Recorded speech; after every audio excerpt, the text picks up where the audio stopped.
all starts with a good story, and myself and my colleagues, we had read this book, me and Orson Welles, and we're sort of thinking, could this make a movie? It's a hard movie to make. You know, it's kind of the movie they don't make anymore. But, you know, we got lucky and was able to go through the process and find the right actors and everything. But it's really just about the story. I thought it was a wonderful historical, you know, recreation of certain moment in Welles's life and theater history and all that. And kind of a nice little fictional story around it, too.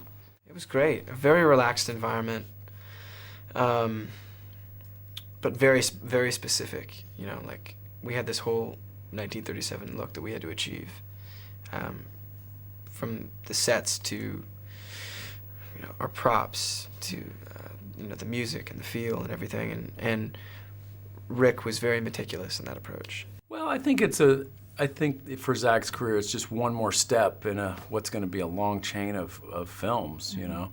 So it was fun to work with Zac, knowing like I'm catching him in a really young part of his career, because I think he's going to have that long career. He's a real leading man. He's got a lot of charisma. He's really smart, works really hard. He's like a good guy too. So I don't know. I came out so impressed with him. 100%. This was very much like my intro to all acting and everything was theater. And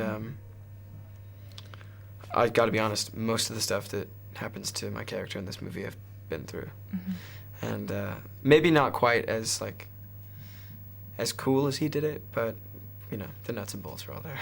Well, I don't know. Every story kind of takes you into a different place. You know, it depends on what your goals are, what your mood is, what you're trying to do.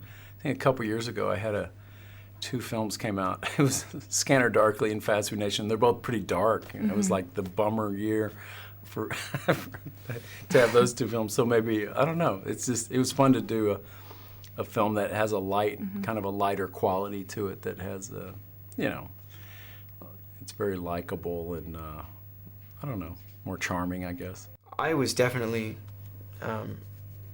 influenced by Citizen Kane at a young age. I mean, that was when I watched it, you know, 16, with very little perspective on film at all.